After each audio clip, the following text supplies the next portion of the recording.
what happened with Nick Diaz? You mentioned this before we started the show, and I did not want you to expound on it until we were on the air. Well, okay, so just a couple things. So Cesar Gracie was in an interview and kind of finally talked about what was going on with Nick, because we all, kind of knew something happened. Like, we had seen pictures of Nick Diaz in like tremendous shape. He showed up looking in the worst shape we've ever seen him look in, and everyone knows what happened in the fight with him and Robbie Lawler. And so Cesar Gracie said two things that were pretty interesting. One, he said that so Nick Diaz was having major neck problems and was having numbness in his hands. Now, that alone, you might have gone like, okay, he's saying, but evidently, he goes, he had neck surgery after the fight and had 2 plates removed and metal discs put in that he has to wait to fuse. So he hasn't been able to do anything since then. And they say they're waiting on approval, but he was trying to sell it like, oh, he's going to be back to his old self, like after this type thing. Yeah. So that number one to me was just like, oh, so can I respond to that first thing before sure. you move on? Talk to any fighter in the world. I mean, they have injuries. A lot, but I'm saying I don't like Cesar Gracie coming out and using and this is all it is. It's a souped up, more specific. Oh, he was injured in the fight, right? Well, that's not even what my point of it is. We kind of already figured something had gone on that was like an injury. I just like everyone's injured. My takeaway from that wasn't even anything about that. I was just going, okay.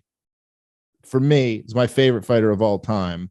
That was kind of me going, that's kind of me giving up on hope that we see Nick Diaz fight again. And I go, I just don't think we should ever see Nick Diaz fight again. If he really had 2 fucking plates fucking put into his fucking neck, I know there's a lot of injuries guys have. That's a very fucking specific one.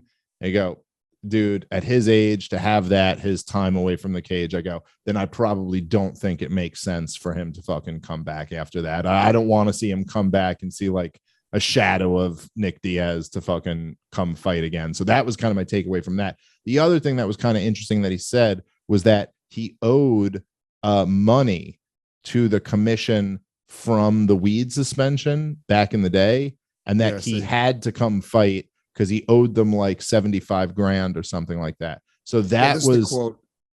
Yeah. So he goes, let's see, Robbie's a great tough fighter and everything. Nick was doing great, blah, blah, blah, blah, blah. Okay, so Nick pretty much had to take the fight, Gracie said. There was a lot of things weighing in on him. What people don't know is that the commission in Vegas was still demanding their money from, remember the marijuana test that we didn't pass? They said, you still owe us $75,000. I think it was some insane amount. It was like, what? You still have to pay it, even though it's legal now? When that happened, it wasn't, and we wanted to, so we still got it, blah, blah, blah, blah, blah. So they deducted it from his fight purse. He hadn't had the best contract in the world. I mean, am I crazy to end? Look, $75,000 is a lot of money, but in my mind, I'm going like, is it really that much for like Nick Diaz's comeback fight? Which like, well, he also mentions that Nick, which is kind of, is known that he had like major tax problems. Like he had never paid taxes his whole life. So I think the IRS fucking went back, hit him up. Then I think the commission went back and hit him up, and he was like, all right, well, I got to go fight one more fight to fucking pay. Dude, I get it. I get it, Nick. I don't want to pay those taxes either. God damn it. I think he didn't even know about him. I think he was like, what are you talking about? Taxes. That's I hear a lot of people talk about that, but like, is that a whole thing? Anyway, it's just kind of sad. It's sad to go like, oh, all right, that's a real fucked up injury that I don't think probably he's coming back from at this point. And it's sad to go, oh, he was in a place where he still felt like he had to fight to like pay off these previous fines.